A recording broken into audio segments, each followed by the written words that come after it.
Senhor presidente, senhores senadores, doutor Alexandre, senhor presidente, a priori, eu quero me dirigir à nação que assiste a TV Senado, assiste nas outras televisões que estão transmitindo tudo isso. Mais do que muita coisa contundente e palpável, o que eu ouvi aqui foi um show de amnésia. E em alguns momentos um show de hipocrisia mal montado e mal contado. O senhor não tem vergonha de ser ministro da Justiça e sair para poder ser indicado para ministro? O senhor que está servindo um governo, o senhor não tem vergonha de ter feito um lobby de gabinete em gabinete? É hipocrisia demais. Eu vou fazer 16 anos que estou aqui. E todos os ministros que aqui foram indicados foram no meu gabinete. E alguns acompanhados pelos seus respectivos senadores. E muitos estão sentados aqui. Se isso é lobby, o indivíduo foi lá levar o seu currículo, que é o que menos interessa. Porque o indivíduo, quando chega na condição de ser indicado por um tribunal superior, é porque currículo ele tem. Eu quero saber o posicionamento do indivíduo. Eu quero que ele fale, que ele faça reverberar para a sociedade as suas crenças, para que nós possamos saber quem está indo para o Supremo Tribunal Federal. Alguns chegam aqui e vendem a mãe, porque mente tanto, e quando põe a toga, chega lá no Supremo é completamente diferente. Ah, mas o senhor é ligado a um partido político. Nisso aí Temer errou, ter indicado você, sinceramente. Ele poderia ter aprendido com Lula. Lula indicou um rapaz que ninguém sabia quem era, o PT não conhecia, jovem, nem o Brasil, eles não sabiam, ele indicou assim, para mostrar que ele não é igual aos outros. Indicou um rapaz chamado Toffoli, você conhece? Ele não era do PT, ele não tinha ficha assinada no PT, ele não trabalhou na liderança do PT na Câmara, ele não foi advogado do PT, ele não foi da AGU. Ah, brincadeira tem hora. A gente fica perdendo tempo com hipocrisia. Eu quero relembrar a nação exatamente porque é uma amnésia coletiva. Ora, chegaram muitas denúncias contra o senhor, manifestações contra o senhor. Só no meu gabinete eu posso mostrar 2 caixas de manifestação contra Fachin. Os providas do Brasil, aliás, relembro a nação, que essa é a maior nação católica do mundo. Nós somos um país cristão, de católicos, de evangélicos, de espíritas e que amam a vida. São os providas do Brasil e que se levantaram. E quero dizer uma coisa, o senhor não está indo para o Senado, uma outra pergunta que lhe fizeram, aliás, para o Supremo, para poder blindar os seus amigos? Advirto que quando Fachin foi indicado, e contundentemente um farto material de defesa do PT e um vídeo dele fazendo um discurso maravilhoso, defendendo o PT e as suas teses e arrebanhando advogados, já tinha lava-jato quando ele foi indicado. Ele foi indicado, foi para proteger os seus amigos? Eu vi um negócio aqui, olha, elege-se um julgador ou um blindador? Mandaram Fachin para cá para quê? É uma resposta que eu não posso dar, porque já tinha lava-jato naquela época, não é? Então, pau que dá em Chico, dá em Francisco. Nós não podemos lidar com amnésia. Não podemos lidar com amnésia. Aqui a minha amiga, senadora Gleice, não vai pedir artigo 14 não, falou o seguinte, olha, alguns com o Fachin e com o Barroso foram verdadeiros leões e agora estão se comportando como gatinho. É verdade.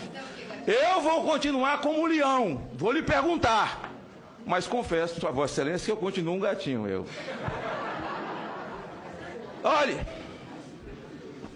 é verdade que alguns foram leões mesmo, contra Fachin e Barroso. Aliás, com Barroso eu votei aberto, porque disseram que tinha um processo contra o senhor também, mas o senhor sabe que seu futuro pretenso colega Barroso, antes de ser sabatinado, e antes de ir para plenário, ele tinha processo no STJ na Maria da Penha, de ter batido em mulher, o ministro Barroso. E eu votei aberto e mostrei o processo. Por que eu estava votando aberto? Então veja, eu não quero lidar com hipocrisia. Então veja, quando tratam essa questão de uma forma de que nós nunca procedemos assim, nunca fizemos assim, fizeram assim. E alguns naquela época, com Fachin e Barroso, se comportaram como gatinho, mas está se comportando como leão com você. da vida, é do jogo. Estão inquirindo. Eu estou falando para o Brasil, é para o Brasil recordar. Eu votei contra a faquinha aberto.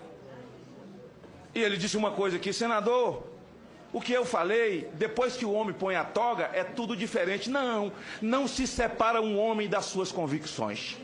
Por isso eu quero saber das suas convicções.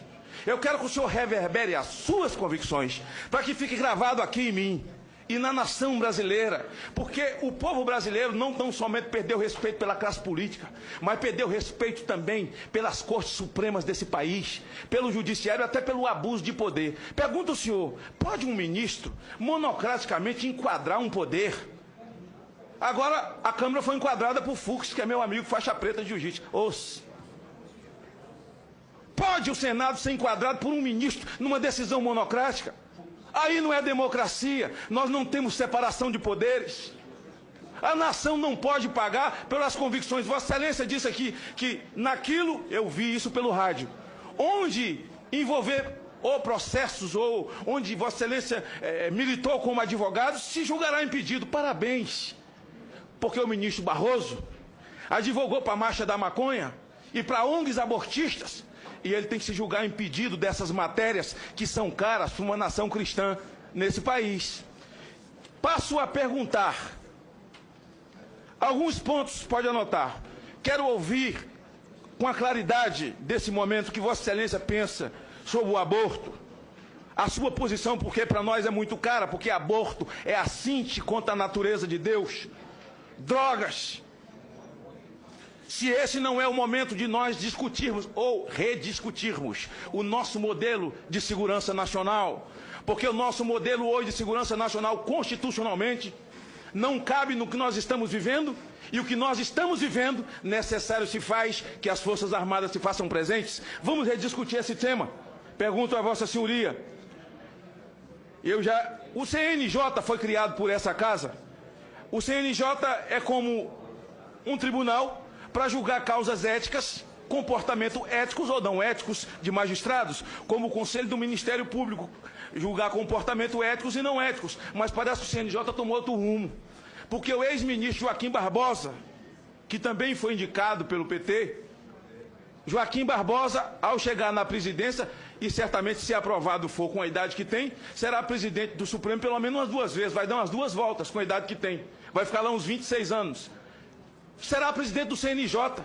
Joaquim Barbosa determinou aos cartórios que fizesse casamento homossexual. Ora, cada qual segue seu caminho, mas o CNJ é o Legislativo, é o Senado, é a Câmara, está usurpando de um papel que não é seu. Aliás, o Supremo Tribunal Federal tem feito ingerência nos poderes e causado na população brasileira esse repúdio tanto ao Judiciário, esse desrespeito nas redes sociais, quanto na classe política. Pergunto a Vossa Senhoria, ainda, senhor presidente, já encerro aqui nas minhas perguntas, qual a sua posição sobre o infanticídio? Nós temos hoje entre 30 e 40 tribos que ainda praticam o infanticídio e com a defesa daqueles que defendem direitos humanos como se os humanos não tivessem direito. Sua posição sobre isso e a sua posição pelo fato de uma turma do STF ter decidido, dado uma liminar para que o preso receba por ofensa moral, porque o cárcere onde ele estava muito cheio, cada um R$2.000. Imagine se a moda pega. E nós vamos agora indenizar quem anda em ônibus cheio? Porque não tinha que andar com um trem cheio, quem fica numa fila quando devia ter se atendido prioritariamente. Essa posição da Suprema Corte, senador. O ministro Alexandre, gostaria que você comentasse e encerre, senhor presidente, dizendo o seguinte: quando o senhor disse, e foi citado aqui não sei por quem, que os manifestantes são baderneiros, não errou não, são baderneiros mesmo. É homem travestido de criança com 17 anos, que não confunde escopeta com chupeta. Quero saber a sua posição sobre redução da maioridade penal numa sociedade. No meu estado, de cada 10 crimes que aconteceu agora, com a greve da polícia, 7 tem um homem travestido de criança com a escopeta na mão e sendo defendido por aqueles que defendem direitos humanos, como se os humanos não tivessem direito. Por isso eu gostaria que Vossa Senhoria fizesse reverberar a sua posição, para que uma nação cristã conheça a sua posição e o povo volte a acreditar. E Lava Jato, encerro, é um patrimônio do povo brasileiro. Gostaria que o senhor descrevesse sobre a sua posição ao chegar ali, a sua posição de independência, de julgar nos autos, porque há muito lhe foi perguntado se lá vai para defender os seus amigos. E se acredita de fato, porque se a Lava Jato erra tanto, nunca reformaram uma vírgula do Moro. Por isso, pergunto qual será lá a sua postura e a sua posição. Com relação às críticas, fiquem em paz, porque todos visitaram todo mundo, todos o beijaram na mão e depois viraram os deuses do Olimpo. Encerro lhe perguntando, virando ministro, quando um cidadão comum, um senadorzinho desse aqui, igual eu, semi-analfabeto, e um deputadozinho ou um vereador, lhe pediu audiência, o senhor vai receber no seu gabinete ou vai receber em pé naquele salão, no meio de um monte de gente, como se Deus você fosse?